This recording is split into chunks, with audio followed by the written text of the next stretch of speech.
വണ്ടികളൊക്കെ സർവീസ് ചെയ്യുന്ന പോലെ വല്ലപ്പോഴും ഒക്കെ നമ്മുടെ ശരീരത്തെ സർവീസ് ചെയ്യാൻ പറ്റിയ ഏറ്റവും അനുയോജ്യമായിട്ടുള്ള കാലമാണ് കർക്കിടകം എന്ന് പറഞ്ഞത്.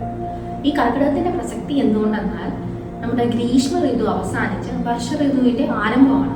ഈ ഒരു ട്രാൻസിഷൻ ഫേസിൽ നമ്മളുടെ ബോഡിക്ക് അഡാപ്റ്റീവ് കപ്പാസിറ്റി വളരെ കുറവായിരിക്കും. ഇമ്മ്യൂണിറ്റി കുറയും, നമുക്ക് അഗ്നി സംബന്ധമായ അതായത് ദഹന സംബന്ധമായ പ്രശ്നങ്ങൾ നേരിടേണ്ടി വരും.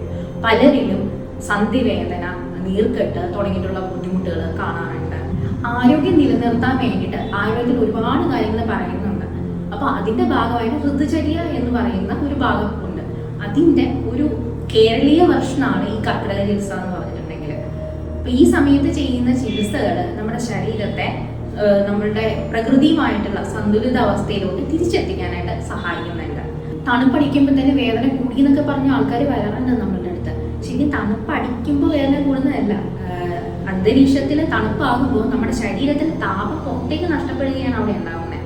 ഇതിന്റെ ഫലമായിട്ടാണ് നമ്മുടെ ശരീരത്തിലെ ചെറിയ ചെറിയ ബുദ്ധിമുട്ടുകളും മാറ്റങ്ങളൊക്കെ വരുന്നത്. നമ്മുടെ സർക്കുലേഷൻസ് കുറയുകയും ഡൈജസ്റ്റീവ് കപ്പാസിറ്റി കുറയുകയും, നമുക്കറിയാം നമുക്ക് സൂര്യന്റെ പ്രകാശം കുറവാണ്, അപ്പോൾ വൈറ്റമിൻ ഡിയുടെ പ്രൊഡക്ഷനൊക്കെ അവിടെ കുറയുകയും അങ്ങനെ മെറ്റബോളിസം എഫക്റ്റഡ് ആവുകയും പിന്നെ ഈർപ്പം തങ്ങി നിൽക്കുന്ന ഒരു സാഹചര്യത്തിൽ നമുക്ക് ശ്വാസകോശ സംബന്ധമായിട്ടുള്ള രോഗാണുക്കൾ പകരുകയും അങ്ങനെ രോഗങ്ങൾ പിടിപെടാൻ സാധ്യത ഉണ്ടാവുകയൊക്കെ ചെയ്യുന്നുണ്ട്. അപ്പൊ ഇതിനൊക്കെ ഒരു പ്രതിവിധി എന്നോണമാണ് നമ്മൾ കർക്കിടകത്തിൽ ഈ കർക്കിടക ചികിത്സ ചെയ്യുന്നത്.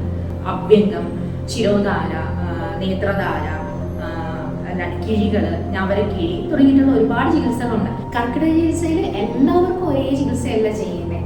ഒരു വ്യക്തിയുടെ അവസ്ഥ, പ്രായം, ബലം, അവരുടെ ജോലിയുടെ ഒരു സ്വഭാവം എല്ലാം അടിസ്ഥാനപ്പെടുത്തിയിട്ട് ആണ് അവർക്ക് നമ്മൾ കൃത്യമായിട്ടുള്ള ഒരു ചികിത്സ നിർദ്ദേശിക്കുന്നത്. അപ്പൊ അത് കേവലം ഒരു ദിവസത്തിൽ വരുന്ന ചികിത്സ ആയിരിക്കില്ല, 7 ദിവസം വരെ ചെയ്യുന്നതാണ് ഐഡിയലായിട്ട് നമുക്ക് നമ്മുടെ ശരീരത്തെ മൊത്തത്തിലൊന്ന് റിജുവനേറ്റ് ചെയ്യാൻ ഹെൽപ്പ് ചെയ്യുന്നത്.